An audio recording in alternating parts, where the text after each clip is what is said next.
8 a cada 10 briefings eu preciso me conectar com a Gen Z. Existe uma peça entre cadeira e computador que tem que ter o respaldo, o know-how, o coração aberto, falar, opa, vamos aprender com ele como eu tenho que falar com o público. A obrigação, de certa forma, de ver o presente ficou mais constante, porque as mudanças são tão rápidas que você, ao invés de antever, você vive melhor o presente, mas ele gera mais velocidade.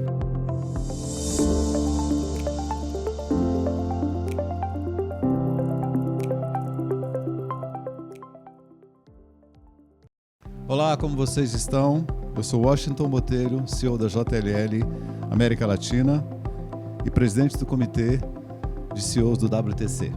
E este é o videocast Conexão C-Level, o espaço em que os principais executivos do Brasil conversam sobre os temas que vão nortear o mercado corporativo do futuro.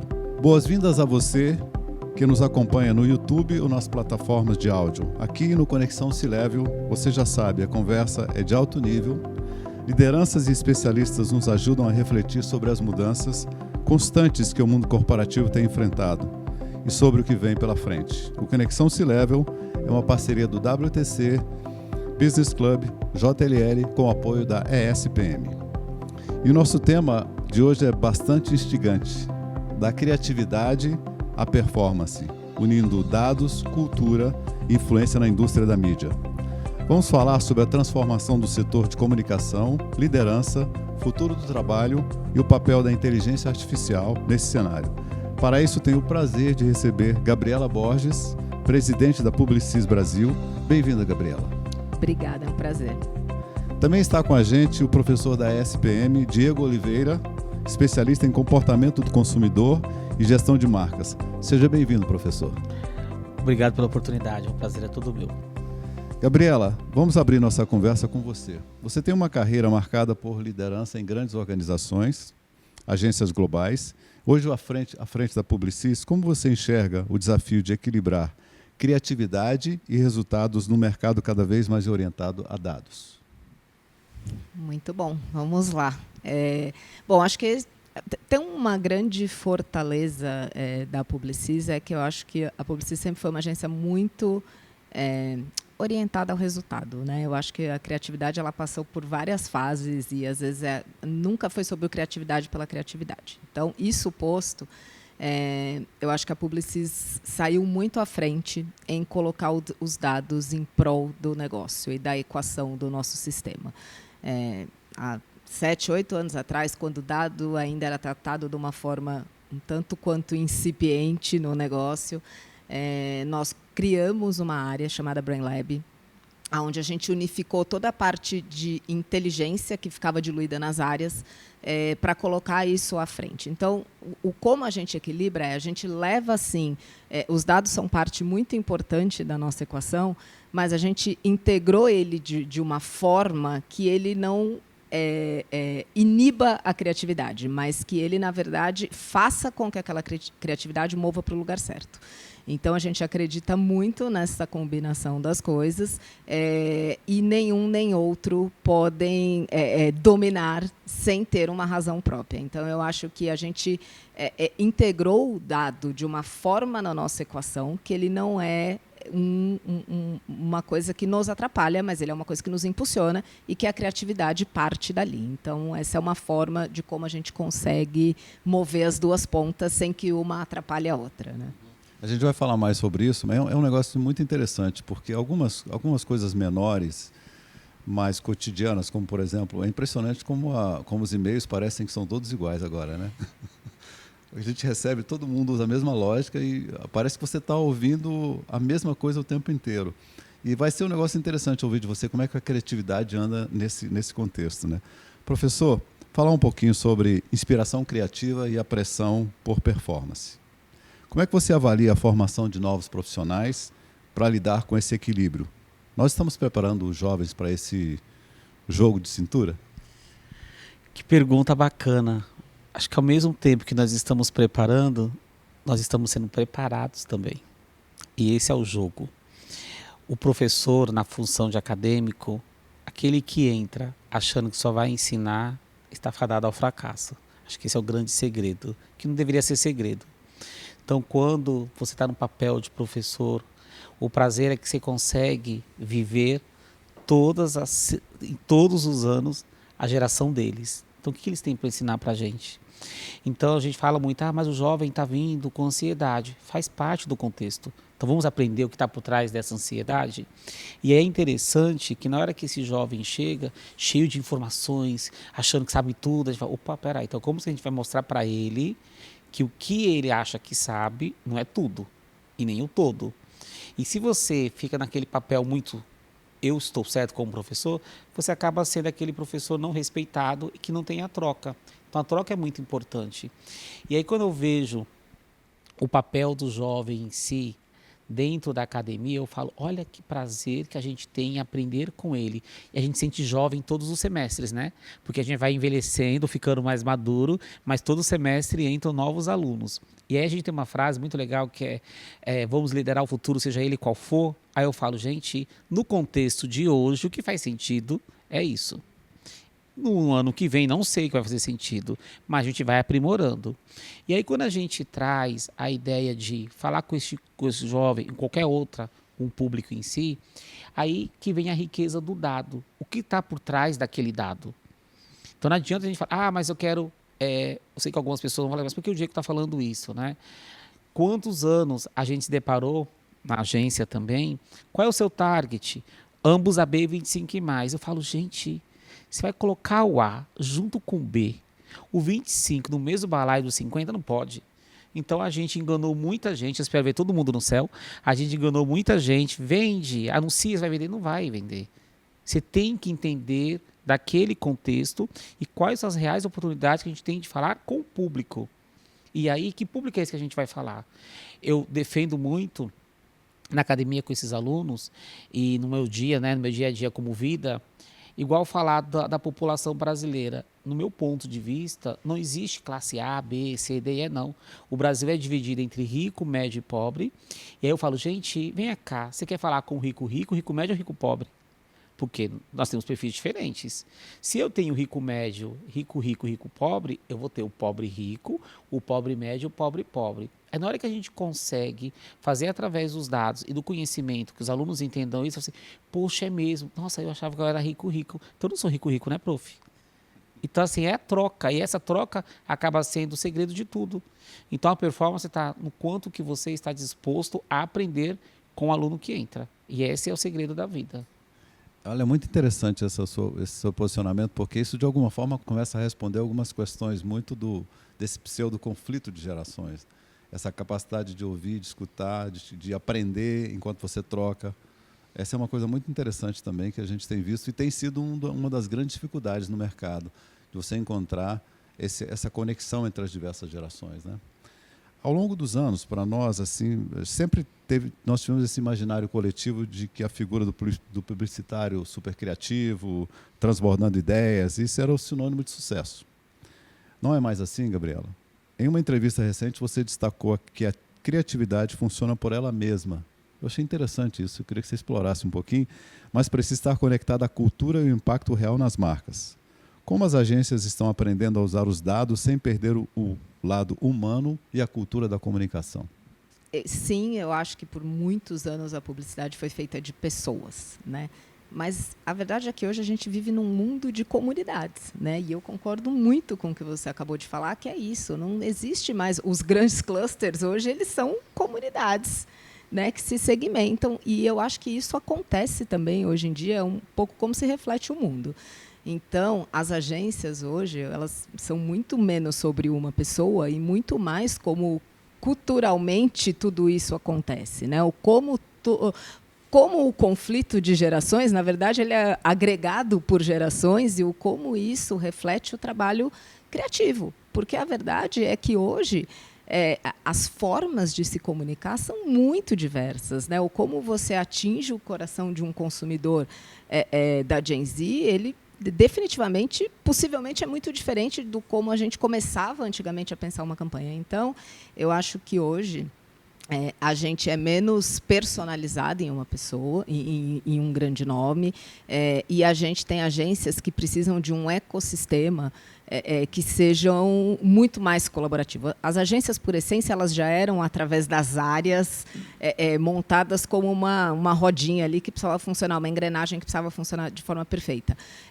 Mas sempre com uma criação muito presente ali no meio da história. E eu acho que isso hoje é muito mais diluído, porque um grande insight ele pode vir de uma área de conteúdo, ele pode vir de uma área, de uma ideia diferente, nasce de uma mídia, e como a gente trabalha todo o ecossistema em prol de entregar a melhor criatividade possível, mas dentro de um contexto de mundo onde as pessoas são muito diferentes, onde as audiências são muito fragmentadas, onde as plataformas trabalham de formas também super diversas.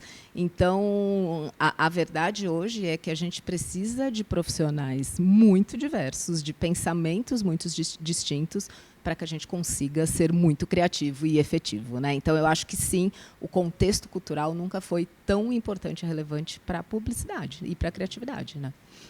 Você poderia compartilhar conosco alguns exemplos determinantes para transformar a criatividade em performance? Eu acho que a gente tem uma coisa que é, cara, a performance, né? Assim, a primeira coisa é o que é performance hoje, né? Assim, eu acho que essa é a primeira conversa que a gente tem com todo mundo, né? Porque a verdade é, a gente tem clientes que estão crescendo, mas que não conseguem vislumbrar os próximos 10 anos, porque estão diminuindo na primeira, né? Estão diminuindo em camadas de gerações. Enfim, então eu acho que a primeira coisa é esse entendimento muito do que é a performance ali para determinada coisa, para determinada marca.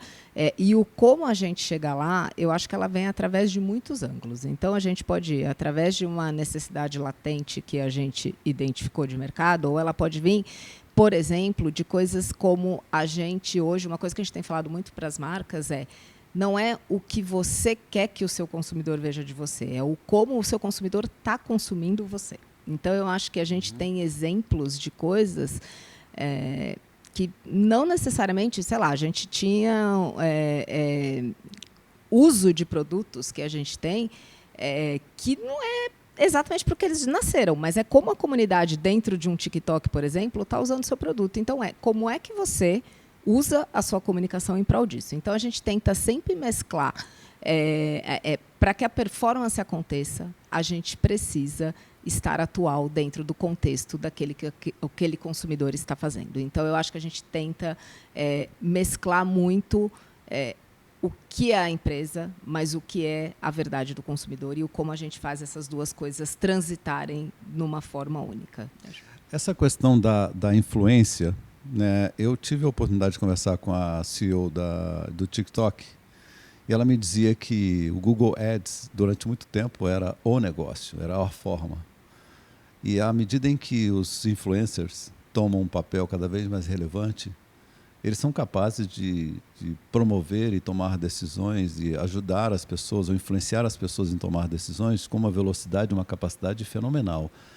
Como você vê essa corrente? Muitas vezes não preparados, muitas vezes simplesmente atuando não necessariamente com a capacidade, com a qualidade do produto, mas porque eu abro uma promoção e como eu sou um influencer, eu sou capaz de influenciar 10, 15, 20 milhões de pessoas a fazer compras imediatas por instintos pelo poder da influência. Isso de alguma forma afeta o mercado que você atua? Afeta, sem sombra de dúvidas, mas eu acho que hoje afeta muito mais positivamente de quando começou, né? Assim, sim, eu acho que eu acho que a gente superou a fase de você contratar um CPF, né? Eu acho que os creators, os influencers, eles se profissionalizaram numa velocidade e realmente hoje é muito diferente. Quando eu comecei a contratar influencer há 10 anos atrás, você falava, meu Deus, o que vai ser? Eu lembro de acontecer de falar, então ela foi viajar e esqueceu de levar o produto. E não vai ter, né? E eu acho que muitos casos. E então eu acho que a primeira coisa que bom eles se profissionalizaram, porque hoje eles são parte fundamental. A creator economy não é brincadeira, né? E praticamente muitas das camadas de credibilidade hoje de qualquer campanha vêm da frente de influência. Então, eles movimentam muito, eles são parte muito importante da equação. Mas eu acho que a boa notícia é que isso melhorou muito, né? Eu acho que hoje os creators tiveram sim que se profissionalizar, eles são microempresas, né? Existem as ferramentas para que você tenha a certeza de que aquilo está indo para o lado certo, que a mensagem está acontecendo.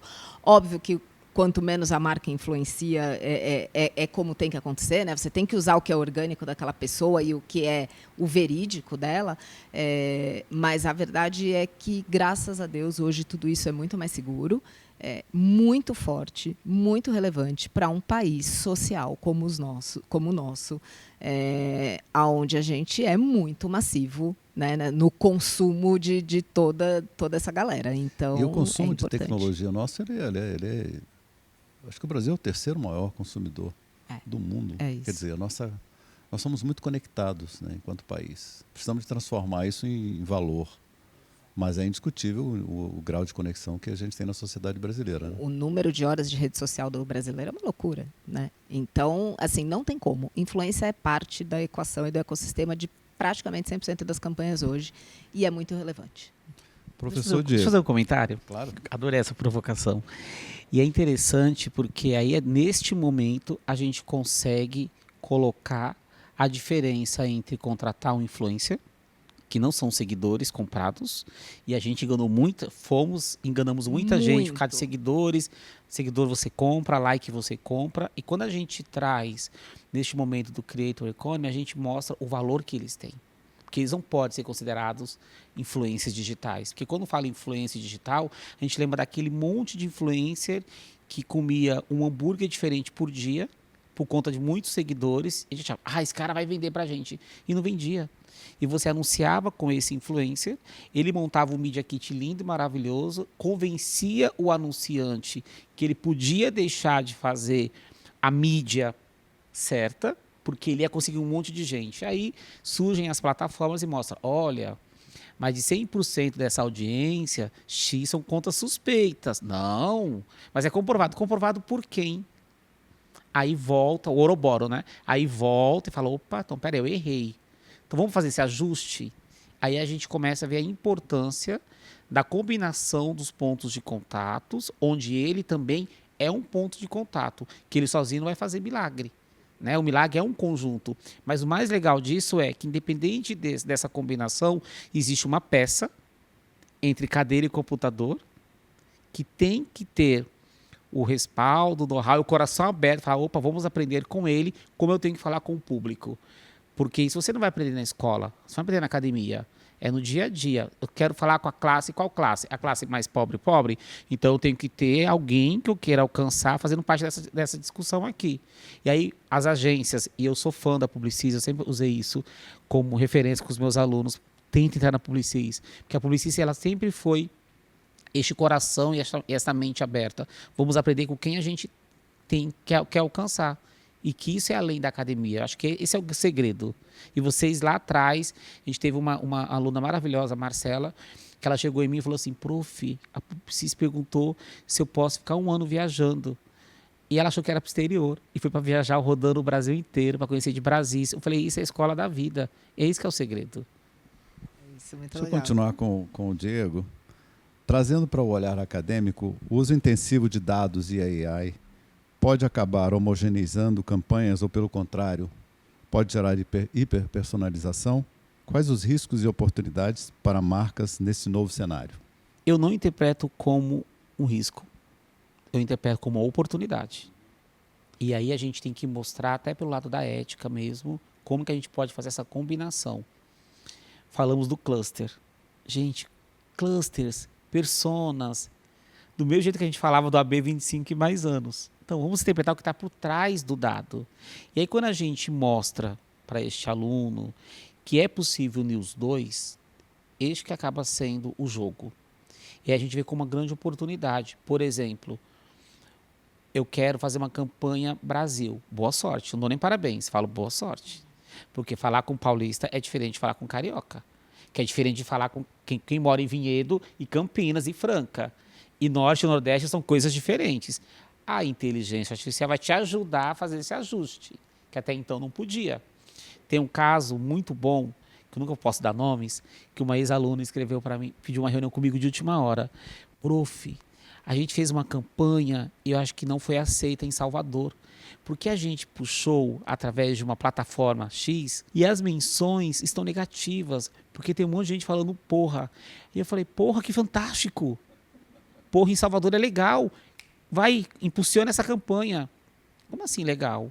Eu falei, olha, a peça entre cadeira e computador tinha que saber que a menção porra é uma coisa positiva. Então, como que a gente pode juntar?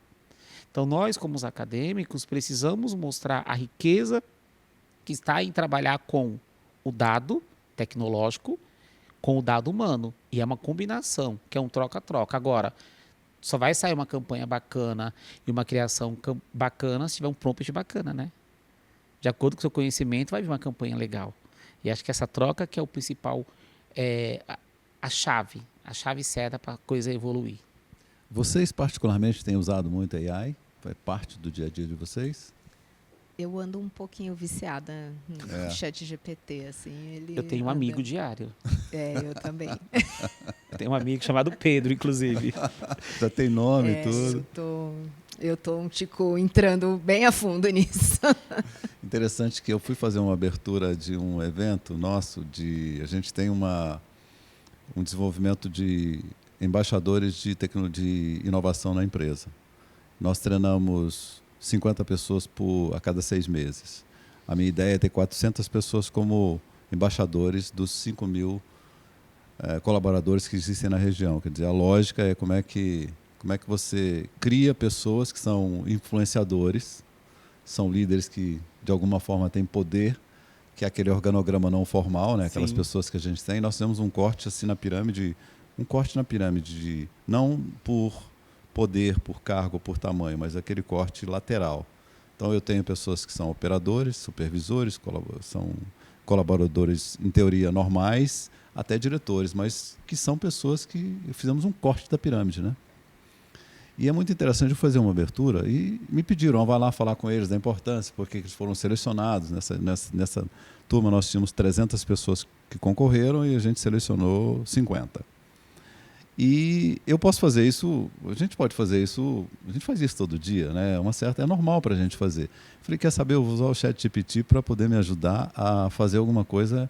E comecei a discutir conceitos com ele e pedi para ele ser um co-thinker, não um copilot. Quer dizer, ele me desafiar no meu modelo. Eu gastei 40 minutos para chegar nos 5 minutos que eu queria.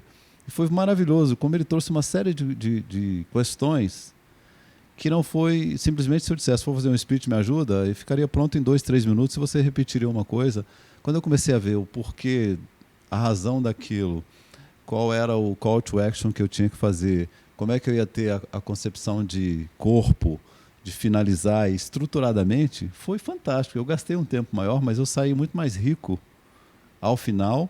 Para fazer os meus 5 minutos, eu gastei 40, é o contrário, eu perdi produtividade, mas eu ganhei em escala uma capacidade muito maior de interpretar, utilizando a ferramenta como uma maneira de pensar e ser provocativo comigo. Então ela me dizia, mas onde você quer chegar com esse tipo de argumento? Que tipo de exemplo você tem? Foi super interessante. E eu acho esse justamente o vício do ChatGPT, né? Ele vai te levando para um caminho, que é isso, quando você vê, você está lá 1h30 dialogando com ele e ele vai te dando coisas frentes. Mas eu vivi esses dias, eu estava falando isso até para o meu time lá, que e eu acho que é o maior exemplo de como a AI precisa do humano. Eu estou preparando um documento para a Publicis lá, eu falei, deixa eu ver o que o ChatGPT vai me falar.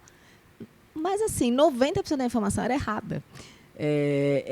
Então, eu acho que a gente também ainda tem muita pegadinha ali. A gente tem que ter muito double check, a gente tem que ter muita certeza. E não é sobre você botar lá para alguém pensar para você. É justamente para você debater e chegar na melhor forma. E eu concordo muito, assim, eu acho que isso é o que te coloca... Eu tô nesse vício por isso, porque eu fico ali, trocando e falando, e se fizer assim? Não, mas se a gente for para lá e não sei o quê. E é menos sobre a informação e mais sobre o raciocínio que você vai construindo junto, né? Eu acho fantástico esse ponto que você colocou agora, porque eu acho que esse talvez seja talvez a questão mais relevante é a questão do repertório que é formado a partir disso. E não simplesmente... O risco do copy and paste é enorme. Sim. Porque é a falta do exercício do cérebro, como é um músculo, tem... E o que você disse é exatamente... é nos desafiar e fazer a gente chegar a conclusões melhores e muito mais ricas, porque você amplia o seu repertório. Talvez esse seja um dos grandes desafios que a gente tem com as gerações. A capacidade de explorar, de buscar informações alternativas é excepcional, mas a capacidade crítica tem que ser desenvolvida a partir desse tipo de contexto, né? A gente faz um exercício em sala de aula com os alunos, dá uma pauta X e cada um procura de um jeito e depois eles compartilham entre a gente para chegar na ideal. E é fantástico. Fazendo esse exercício que a gente quer alcançar também como target, é fantástico. Eu faço doutorado em comportamento do consumidor. E aí Pedro conversa comigo demais. Aí esses dias Pedro falou assim para mim: Diego, essa sua pirâmide, porque eu estudo a pirâmide, né? Uhum. Essa sua pirâmide dentro dos Brasis, com a aula de hoje, vai deixar você maluquinho esse final de semana, né? O que você está pensando em fazer? Eu falei, gente, ele fala comigo mesmo. E ele vai dialogando, e aí eu questiono. Poxa, mas por esse caminho, usando essa conjunção, você acha que funciona? Bom, o desafio é maior, mas você adora desafios. Para onde você vai descansar e conseguir refletir? Porque a sua vida não para. Você já viu a sua agenda da semana que vem? Eu falo, olha, o Curi está me ajudando. Então, depende de como você vai alimentando, mas eu tenho uma específica para discutir este tema. E aí, a semana passada, né, boa parte da população parou para assistir o fim da novela. Aí ele pegou e falou bem assim: Diego, imagine os Brasis agora querendo saber quem matou Odete Roitman. Ele entrou na minha. Eu falei, pô, ele é meu amigo mesmo. Então, assim, é a maneira que você vai alimentando. Agora, uma coisa. Aqui na SPM existe um código de conduta para os alunos, como que eles podem usar, como que eles podem divulgar. E na hora que a gente traz isso para o aluno, ensinando como usa, gente, os trabalhos saem fantásticos, porque eles sabem que não vão usar do jeitinho deles. Eles usam de maneira correta, coloca qual foi a pergunta, qual foi a forma que eles tiveram, eles querem ouvir do professor e dos demais alunos se a maneira que eles perguntaram fez sentido mesmo. Então, essa troca é rica. Acho que é aí que está o segredo. A gente não pode proibir. Né? E quando a gente ensina e está ali, vamos aprender juntos, acho que a coisa fica muito mais rica para a gente. É o ganha, ganha, ganha. Sim. Gabriela, vocês também têm explorado o cruzamento de cultura pop, influência digital e dados de consumo em campanhas, né? Como esse tripé, cultura, dados e influência, se equilibra dentro do processo criativo? Acho que cada um tem seu papel muito claro ali, né? Então, acho que até passei um pouco por isso nas outras perguntas, mas o dado, ele ou nos traz uma visão que a gente não tinha, ou ele nos confirma certezas, né? Então, nos confirma hipóteses. Então, eu acho que o dado entra sempre em diferentes momentos e ele tem papéis dependendo do momento que ele está fazendo. A questão da cultura, eu acho que, especialmente dentro da Publicis, a gente tem marcas que são muito icônicas, né? Assim, então, hoje, no nosso portfólio, a gente tem Leite Ninho, a gente tem Dorflex, a gente tem Nivea. Então, assim, são marcas que são muito, muito, muito fortes. E a gente não pode simplesmente jogar tudo isso. Então, este contexto cultural, este contexto, ele é parte importante da nossa cadeia. O que é que a gente pode pivotar, o que é que a gente tem que seguir. Eu tenho muita conta global, né? Então a gente tem muitos guides e tudo mais. E a influência, ela vem muito com, como eu disse, com essa camada da reputação. Então, essas três coisas equilibradas é a beleza hoje do produto final, né? Assim, então, como a gente vai construindo toda a nossa campanha, esse tripé, ele é fundamental para que a gente tenha algo que é relevante, para que a gente tenha algo que não fira o DNA de uma marca, muitas vezes centenária, mas para que a gente tenha a camada da influência, como a credibilidade, como a humanização hoje das marcas, que é tão importante, né? E, bom, acho que notadamente a geração Z, as outras gerações também, como é que elas impactam no direcionamento da estratégia de mídia? Porque eles exigem mais autenticidade, mais diversidade, propósito. Isso está mudando como as campanhas são concebidas? Olha, eu acho que nem se eu fosse professora eu estudava tanto a Gen Z, viu? Mas é fantástico. 8 a cada 10 briefings eu preciso me conectar com a Gen Z. Então, a gente tem um trabalho muito profundo, de verdade, não é da boca para fora. A gente tem um trabalho muito profundo por categoria, por região, por tudo que a gente imagina, por classe social, enfim, com Gen Z. Porque, sim, é muito diferente. De novo, óbvio que a gente tem as similaridades, óbvio que a gente tem meios diferentes para o mesmo fim, mas a verdade é que o comportamento, a cabeça, a agilidade de raciocínio, a forma de descobrir coisas é totalmente diferente da nossa lógica, né? Então, sim, a gente estuda muito e a gente tem um tratamento especial, assim, né? E é uma geração que talvez tenha ambições diferentes da nossa, mas ao mesmo tempo tem um humor muito mais ácido, né? Assim, eu amo o humor da Gen Z. Aliás, eu sou fanática pelo humor da Gen Z e como a gente retrata isso nas nossas campanhas. Então, a verdade é que Gen Z hoje é muito importante, é muito desafiante para todos os clientes. E é um papel das agências fundamental se conectar, entender e se reinventar em cima disso. Agora, olha que desafio. Vou te convidar para fazer banca dos meus projetos, tá? Vou amar. Olha que interessante. Os nossos alunos, eles fazem os trabalhos de conclusão de curso sobre eles. Que tem uma sessão estudando o TikTok na Gen Z. A influência das marcas Gen Z. Eu falo, mas... Até eles se estudam. Aí eles falam assim, prof, porque as marcas não sabem falar com a gente. Aí, quando eles trazem a informação, falam assim, olha, vamos atrás do dado, nem todo mundo compra porque viu determinado anúncio. Todo mundo sim, meus amigos. Falam, mas seus amigos representam quanto no todo? Aí eles se desafiam. Então, aprender com eles é fantástico.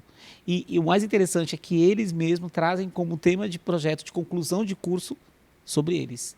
Olha o quanto eles mesmos querem se entender. Eu acho que esse é o segredo, e é muito legal, porque a gente acaba aprendendo com eles e a gente vive um paralelo, né? Do mesmo jeito que a gente não consegue falar, ter a propriedade de falar no todo com eles, a gente também não tem o outro lado, né? Com as pessoas mais velhas, 50 e mais. O que é 50 e mais, gente? Espera aí, 60 é diferente dos 50. Então a gente tem os dois lados que precisam de estudo mesmo. Você está convidado a fazer banca Vou adorar. E comportamento do consumidor Aceitei é totalmente atrelado a isso. Muito legal. Olha só, interessante. Como é que fica essa questão quando a gente começa a olhar o futuro do trabalho? Como formar líderes criativos, que saibam usar tecnologia, mas que não podem perder essa sensibilidade cultural? O futuro do trabalho é uma coisa, te dá um pouquinho mais de tempo para pensar. O futuro do trabalho é uma parte muito forte do meu negócio, né? Porque a JLL é uma empresa que lida com real estate. E houve uma mudança muito grande do centro ser o trabalho para o centro ser a pessoa. O local do trabalho era a coisa mais importante. A minha geração não importava se você ia trabalhar 30, 40, 50 quilômetros do lugar, e não importava se a empresa era socialmente responsável ou não, você estava em busca de um emprego. Sim. E o local de trabalho era o que definia até a sua realização enquanto profissional. Hoje a coisa está mais centrada nas pessoas. Mudou. O trabalho pode ser em qualquer lugar, está centrado nas pessoas. É uma mudança de dinâmica que eu acho que a pandemia acelerou. Eu digo, muitas vezes eu converso com as pessoas que eu tive um tempo na minha vida que eu fazia turnarounds. Sim. E turnaround ele tem um conceito muito claro. A sua empresa está doente, o mundo está saudável. Seu papel, trazer a empresa de volta para o mundo. Vem a pandemia, o mundo fica doente. As empresas estão saudáveis. Olha que dinâmica, que transformação enorme. Então, outras formas de trabalho estão sendo criadas o tempo inteiro. Você vê empresas extremamente modernas exigindo que as pessoas voltem ao mercado de trabalho, voltem a trabalhar nos seus escritórios. Outras empresas abriram mão completamente. Quer dizer, é muita coisa acontecendo. Eu não sei como é que você está vendo isso sob a perspectiva acadêmica dos seus alunos e como é que você tem essa perspectiva do mundo. Eu gosto muito da mudança no mundo do dessa trabalho. Pergunta e muito dessa colocação, porque eu não consigo defender o futuro. E eu aprendi com eles e aprendo todos os dias que o futuro é agora e não é papo da boca para fora. O futuro é agora. O que você está fazendo agora por você? Então, no meu ponto de vista, o líder do futuro não é o que sabe tudo. É o que está disposto a saber, entender sempre. O que faz sentido hoje? Amanhã surge uma nova rede social. Vale a pena experimentar? Por que não experimentar? Mas eu vou ficar? Então, o consumo, o consumidor e o consumo e o consumido em si está em formato beta, está em formato de construção. E aí a gente tem gerações que falam, eu não quero aprender isso. Eu não quero estar na rede social. Não é você que escolhe. Você já está na rede social. Se eu estou falando de você na rede social, você não vai estar ali observando que as pessoas estão falando de você? E aí, quando a gente pega esse líder do futuro, não é que ele tem que saber de tudo. Ele tem que estar disposto a aprender o agora. O que agora está em alta? Aí eu falo, como é que vocês podem querer trabalhar numa agência, sendo que vocês é contra, ou melhor, vocês não assistem o que está na TV, o conteúdo de um reality show, vocês não sabem quem está na onda fazendo a fofoca, não é que vocês têm que gostar. É o que está acontecendo agora, você não pode perder essa oportunidade. Nossa, você jamais usaria esse produto, você não pode cuidar desse produto, que você vai criar uma campanha com pré-conceito. E aí, quando eu trago este líder, que eu amo estar com os alunos na academia, e a SP me permite ter esse palco, né? Onde a gente tem essa troca, não existe o certo e errado. A gente não é em sala de aula com PPT cheio de conteúdo. Ali é só apoio. Às vezes a gente nem abre a aula, o conteúdo, é a troca. E essa troca é rica, porque o líder do futuro, que é o hoje, é conseguir fazer a troca. E nessa troca não existe nem certo nem errado. Vamos encontrar um contexto que faz sentido. E é esse sentido que vai fazer total diferença para as marcas se darem bem e se manterem no mercado. Essa questão da liderança por contexto, eu tenho discutido muito, porque o pragmatismo ele tem tomado ou perdido muito do seu papel, em função da mudança constante que o mundo passa. Você percebe que as novas gerações estão... Quando você falou, eu fiquei muito bem... Foi surpresa para mim perceber que o próprio grupo já se estuda e avalia a sua própria atuação e quem eles são per si. Porque um dos grandes problemas é aquela visão, a visão de que este é o mundo, é a maneira que eu vejo, e o pragmatismo excessivo no mundo que está mudando constantemente. Você vê essas novas gerações já com esse software, já vem com essa formação, essa capacidade de lidar com o novo, porque o novo traz muita ansiedade, o novo traz insegurança, tem uma série de variáveis que caminham juntas. Mas você percebe isso nesse novo grupo, nessas novas gerações, essa capacidade de lidar com o novo, com mais... Eles têm a clareza, que a gente achava que tudo era eterno, eles têm a clareza que nada é eterno. Por isso que é o momento, por isso que é o agora. Então agora faz sentido o quê?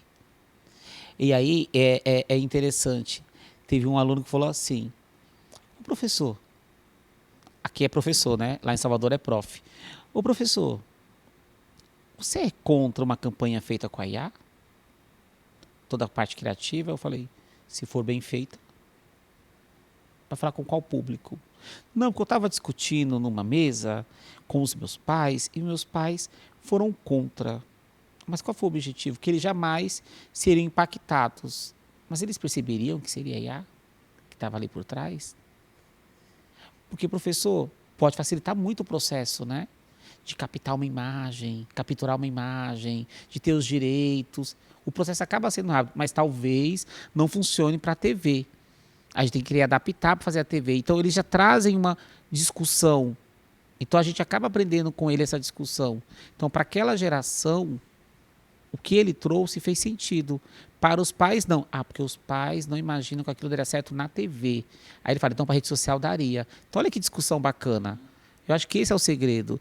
Então, muitos falam assim, a geração de agora é um desafio, né? Com certeza a gente falou disso em outra geração também. Só que agora a gente tem o quê? O digital muito presente, o boca a boca, que sempre existiu, agora está muito mais ativo por conta das redes sociais, e a gente fazia uma campanha e dormia. Hoje você faz uma campanha e não durma. Fica acordado, que tudo pode acontecer. Ela começa quando vai pro ar, isso. Né? Então, assim, a gente tem que estar mais atento. E aí essa ansiedade acaba sendo nós que não consegue lidar com isso. E eles estão lidando. Eu fico achando que a Gen Z pensa menos no futuro. E eu também fico achando que o futuro vai ser cada vez menos preditivo, sabe? Eu acho que a gente vai ter que cada vez se adaptar mais rápido ao que chegou muito rápido. Então... O aqui é agora, né? A gente fala, é a geração do imediatismo. E eu acho que é mesmo. Mas talvez tenha um valor nisso que eles vivem o agora, né? Eu acho que a gente também passa a vida imaginando daqui 10 anos. Sei lá, eu não consigo... Essa é uma discussão que eu tenho muito com as minhas amigas. A escola, eu falo, gente, que escola, sei lá que vestibular minha filha vai fazer. Ela tem 7 anos. O que é a profissão daqui 15? Né? E eu acho que a gente para onde o mundo está indo e na velocidade que o mundo vai, fica cada vez mais difícil sermos tão preditivos a tão longo prazo. Não sei se vocês têm essa sensação. Não, por isso que eu adoro o slogan que a gente usa aqui dentro. Vamos liderar o futuro, seja ele qual for.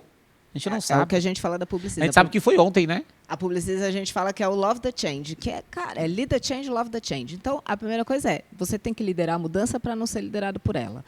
Agora, se essa mudança, você tem que imaginar essa mudança, fazer ela acontecer, e você tem que amar a mudança. No mundo de hoje, você só tem o caminho de amar a mudança. Não dá, o mundo muda o tempo todo, né? Então, você tem que se apaixonar por aquilo e mover. Agora, é interessante, porque eu que sou um baby boomer, o que me ajuda nesse contexto é meditação. O que me trouxe os pés no chão foi meditação. Eu fiz projetos e desenvolvi planejamentos de 10 anos. Eu trabalhava na Xerox, era presidente da Xerox. A gente fazia planejamento de 10 anos. Isso não existe. E achava que daria certo, né? E achava que daria certo. Mas tinha que fazer. Sim. Você tinha a obrigação de cada 5 anos você ver o planejamento de 10. Você vê, a gente hoje não consegue fazer de 2. De 2. Se alguém fizer de 2 e acertar, então... Não consegue. Eu falo, gente... Não. Então, eu acho que isso lidar com essa variável é um negócio interessante, essa perspectiva. O que a gente está dizendo é que, não obstante a grande velocidade das mudanças, a obrigação, de certa forma, de ver o presente ficou mais constante. Porque as mudanças são tão rápidas que você, ao invés de antever, você vive melhor o presente, mas ele gera mais velocidade. Mas é interessante a perspectiva, né? De alguma forma, o universo temporal tem uma perspectiva distinta, né? Nesse tipo no curso da pós-graduação, eu tenho uma aula magna que eu chamo Qual é o seu plano A, e eu entro com um slide assim: se eu dissesse que você tem apenas 6 meses, o que vocês fariam? Aí a pessoa fica assim. Eu falo, calma. Vamos dar 1 ano e meio, porque daqui 1 ano e meio vocês vão estar lá em São Paulo, se formando, bora desenhar. Porque se você tiver um propósito, você vai se dedicar 1 ano e meio a fazer um pós para quê? E a gente tem que trazer essa reflexão. E é quando a gente vai conversar com a galera jovem, o Gênesis, fazer isso, isso, isso e isso. E a gente fica, será que eu vou fazer ou não? Então eles acabam nos ensinando. E o segredo da vida está aí, né? O gostoso da vida.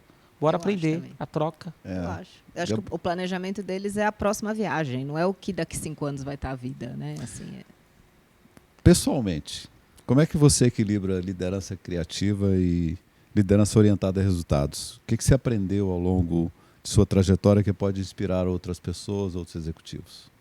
Cara, eu acho que a primeira coisa e é muito chave para a gente é a Publicis acredita em liderança de resultado, né? Em criatividade de resultado. Então, como a gente cuida disso tudo é com muita seriedade sobre o negócio do cliente. Então, o como a gente cria de uma ótica responsável, o como a gente de fato se reinventa, obviamente, a nossa cadeia, a forma da gente comunicar aos nossos clientes, mas uma coisa nunca pode perder a outra de vista. A gente nunca vai colocar em risco a marca em prol de uma ideia fenomenal.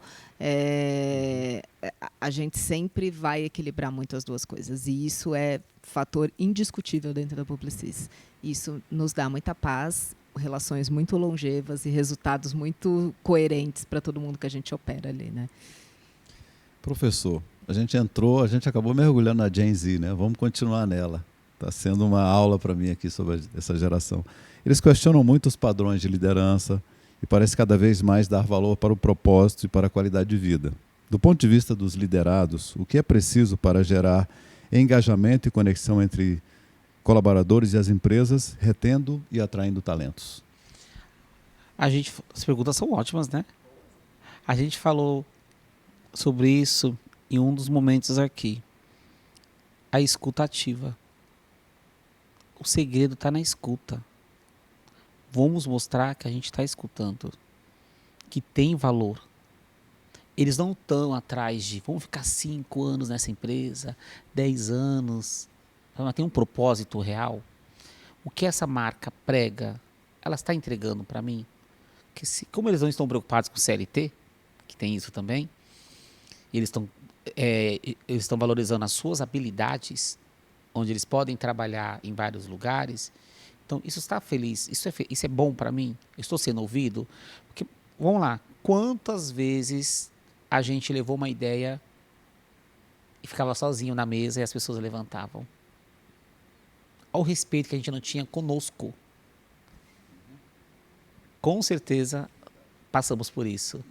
O cara pensou numa ideia, foi contratado para contribuir. Ele não é ouvido? O que eu estou fazendo aqui?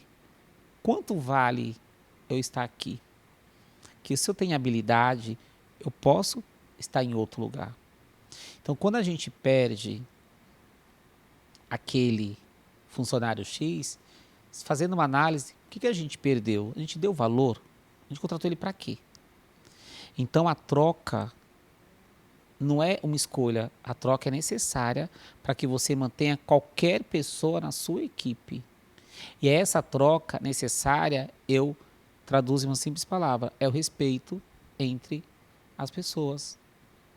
Porque ele tem que ser ouvido. Então, vamos praticar a escuta e vamos dar o feedback. Poxa, isso não é legal. Vou te falar por quê. Isso pode implicar nisso, nisso, nisso. É muito mais legal você ouvir e dar o feedback do que você não der essa chance dele falar. Tentei a primeira, tentei a segunda, e eu não estou vendo referência naquilo, não faz sentido. Eu sei que entre eles existe uma lista, pessoas que eu não trabalharia. Eu acho fantástico isso. Né? Eu ouvi isso também. Eu acho fantástico. Por quê? Eles vão contar que tinham um sonho de trabalhar com fulano de tal ou fulana, e quando viver o dia a dia, nada daquilo que ela prega é verdade. Então eu vou colocar meu amigo para trabalhar lá, não. Vamos ver a listinha. Acho fantástico isso. Aí tem que chegar acima na presidência que aquela pessoa está perdendo os seus talentos. Por que está perdendo os seus funcionários? Quem é essa pessoa na hora do trato, no dia a dia? Eu adoro a lista. Muitos odeiam, mas eu adoro a lista. Criada por eles. Põe nessa lista. Não, uma coisa que você falou que eu acho super legal, até para exemplificar, na Publicis a gente criou agora toda sexta-feira, ou é a cada 15 dias, os líderes criativos recebem qualquer pessoa da agência que tenham ideias e queiram levar ideias. Fantástico. Então, tem sido muito legal. E é isso. Às vezes é um assistente que se sente ouvido e fala, caramba. E eles têm uma regra que é não reprovar ideias. É como turbinar as ideias. Feedback. É como ir para o lado certo. E é interessante o efeito multiplicador hoje, né? As redes, a capacidade de você multiplicar, quer seja um impacto negativo ou positivo, hoje você mata uma marca com um posicionamento errado. Exato. Com um cancelamento. Eu participei de uma reunião com um cliente X e aí estavam discutindo o posicionamento da marca, tal, aí tinha agência envolvida, todos eles envolvidos. E o público era o pessoal de uma comunidade periférica. Ninguém que estava na sala tinha lugar de fala, conteúdo para falar. E a pessoa que é da periferia estava sentado fora da reunião. Aí eu falei, chama ele. Mostra para ele a campanha. Mas assim, gente, de coração aberto. Você tem que aceitar a crítica. Posso chamar? Mas o que você quer com isso? Eu falei assim, ele é o target. Porque ninguém aqui tem esse respaldo, tem esse know-how. Chamamos. Aí eu falei, de coração aberto, isso aqui, porque a gente recebeu isso de uma agência, eu tô achando estranho, isso combina contigo? Ele deu detalhe. Eu falei, essa riqueza, ao além da academia, né? É o respeito, vamos ouvir, vamos fazer a troca. Bom, a gente está caminhando por fim, mas eu queria ouvir de você sobre o anúncio global da Publicis, sobre investimentos relevantes em inteligência artificial aplicada à mídia e marketing. Quais frentes já estão trazendo resultados aqui no Brasil? A gente hoje, o Grupo Publicis acelerou muito, e aí não é nem Publicis Brasil como grupo, como holding, né? Assim, então, a gente teve investimento muito massivo por 2 anos, nos anos de... Há 10 anos atrás, o Grupo Publicis tirou todo o dinheiro de investimento em festivais de publicidade e criatividade para investimento em AI. Então, hoje, 10 anos, 11 anos depois, nós estamos muito à frente e colhendo muitos frutos disso. Então, a gente tem AI muito diluída em todas as áreas da agência, mas acho que a mídia especialmente. Então, a gente tem hoje uma ferramenta que chama Prediction, que ela é um fenômeno. Assim, a gente consegue ser realmente muito, muito, muito preditivo em tudo que a gente imputa de dado e o quanto aquele impacto vai ser muito real em venda. A gente, através do Prediction, a gente já mudou sazonalidade de marca, que deu um boom, porque a gente falou, você está trabalhando a sazonalidade do seu produto errado, ou a gente... Enfim, é um mundo sem fim mesmo. Aí todo mundo fala, é um MMM? Mais ou menos, porque a gente chega em lugares que o MMM não chega. Então, essa é uma ferramenta. A gente tem, hoje, todo um AI que faz uma simulação muito perfeita dos planos e realmente garante que a gente vai ter a melhor eficiência e a melhor aplicação. A gente tem AI para toda a parte de insights, então, a gente automatiza toda a parte de listening e não só o resultado do que é escutado, mas aquilo já transformado num insight. A gente tem toda a AI para escalar a parte de criativo. Então, realmente, isso está muito forte e muito diluído de formas diferentes nas áreas da agência, mas que no combo é muito poderoso. Né? Bom, caminhando já para o final, eu vou repetir uma pergunta que a gente sempre faz aqui, que é: qual é a visão de vocês sobre o perfil do líder do futuro? Você falou um pouquinho sobre isso, mas a mensagem final, a visão de vocês, quem é esse líder do futuro? Queria começar com você, professor. Pode ser eu, pode ser você, pode ser qualquer um, desde que esteja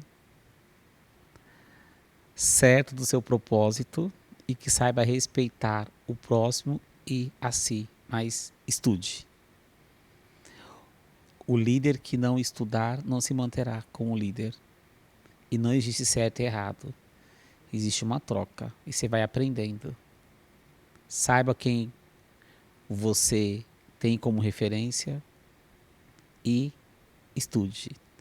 Como diz o slogan, vamos liderar o futuro, seja ele qual for, mas esteja preparado para hoje e para amanhã, seja qual futuro que for aí.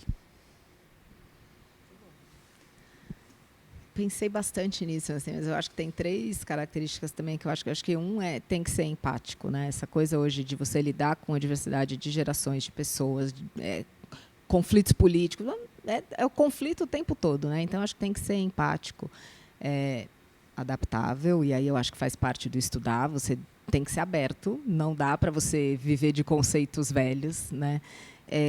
E uma palavra que me pega muito para mim é corajoso. Eu acho que hoje em dia o líder, seja ele do que for, tem que ter coragem, né? Porque você tem que ter coragem para expor sua ideia, você tem que ter coragem para tomar decisão rápida, você tem que ter coragem para jogar no lixo tudo aquilo que você aprendeu e recomeçar. Então, eu acho que essas 3 coisas são bem importantes para que você se mantenha líder, né?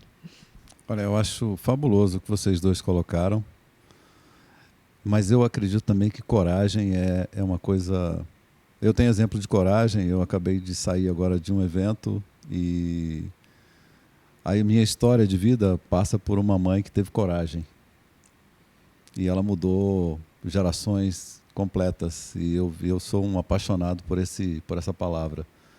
Porque ela realmente ela nos define muito bem. Essa coragem de aprender, essa coragem de lidar com os desafios, a coragem de ser frágil, de não saber. De alguma forma, essa palavra, ela denota muito desse perfil. Acho que complementa o que você acabou de falar. Fantástico. Bom, o tempo voa quando nós estamos falando com pessoas interessantes, né? Eu queria agradecer imensamente a presença da Gabriela Borges, presidente da Publicis Brasil, e do professor Diego Oliveira, da SPM. Foi um prazer contar com vocês nesse episódio. E você que nos acompanhou até aqui, como sempre, meu muito obrigado. Conexão C-Level no YouTube e nas plataformas de streaming da JLL. Um abraço e até a próxima vez. Muito obrigado.